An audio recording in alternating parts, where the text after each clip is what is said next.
وَأَحْسَنَ مِنْكَ لَمْ تَرْقَطُّ عَيْنِي وَأَجْمَلَ مِنْكَ لَمْ تَلِدِ النِّسَاءُ خُلِقْتَ مُبَرَّأً مِنْ كُلِّ عَيْبٍ كَأَنَّكَ قَدْ خُلِقْتَ كَمَا تَشَاءُ۔ کیا نقشہ کھینچا ہے حسن و جمال کا حسان بن ثابت نے۔ حسان بن ثابت رضی اللہ تعالیٰ عنہ فرماتے ہیں کہ اللہ کے رسول آپ کو دیکھتا ہوں گویا کہ یوں محسوس ہوتا ہے کہ رب نے كَأَنَّكَ قَدْ خُلِقْتَ كَمَا تَشَاءُ آپ کو پوچھ پوچھ کر بنایا ہو، گویا یوں محسوس ہوتا ہے کہ رب نے آپ سے پوچھا ہوگا کہ محبوب تیرا چہرہ کیسے بناؤ، تو آپ نے کہا ہوگا کہ محبوب رب ایسا بنا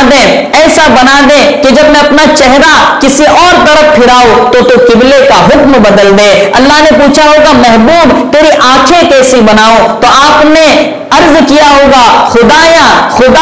خدایا میری آنکھیں ایسی بنا دے کہ جس کی طرف رحمت کی نظر سے دیکھوں وہ میرا صحابی بن جائے۔ اللہ نے پوچھا ہوگا محبوب تیرا بیٹھنا کیسے بناؤں، تو اللہ کے رسول نے عرض کیا ہوگا خدایا ایسا بنا کہ میں بیٹھوں تو زمین کو سکون مل جائے۔ اللہ نے پوچھا ہوگا محبوب تیرا کھڑا ہونا کیسے بناؤں، تو اللہ کے رسول نے عرض کیا ہوگا خدایا ایسا بنا کہ میں کھڑا ہو جاؤں تو آسمان کو بلندی مل جائے۔ خدا نے پوچھا ہوگا محبوب تیری انگلیاں کیسے بناؤ، اللہ کے رسول نے عرض کیا ہوگا خدایا ایسے بنا کہ اگر آسمان کی طرف اشارہ کرو تو چاند کے 2 ٹکڑے ہو جائے۔ اللہ نے پوچھا ہوگا محبوب تیرے ہاتھ کیسے بناؤ، تو اللہ کے رسول نے عرض کیا ہوگا خدایا ایسے بنا کہ اگر میں پانی کے پیالے میں ڈالوں تو پانی کے چشمے جاری ہو جائے۔ خدا نے پوچھا ہوگا محبوب تیری ہنسی کیسے بناؤ، تو اللہ کے رسول نے عرض کیا ہوگا خدایا ایسی بنا کہ جب میں ہنسوں تو جنت کے دروازے کھل جائے۔ خدا نے پوچھا ہوگا کہ تیرا چلنا کیسے بناؤ، اللہ کے رسول نے عرض کیا ہوگا خدایا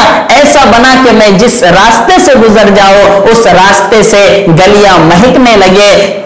خدا نے پوچھا ہوگا تیرا وجود کیسے بناؤ، تو اللہ کے رسول نے عرض کیا ہوگا خدایا ایسا وجود بنا دے کہ چور چوکیدار بن جائے، راہزن راہبر بن جائے، اجڑے بسنے لگ جائے اور بچھڑے ملنے لگ جائے۔ دوستو کتنا بڑا، کتنا پیارا اور کتنا سہولا رسول اللہ نے دیا ہے، اس لیے ہمیں اس رسول کی سیرت کو جاننے کی ضرورت ہے۔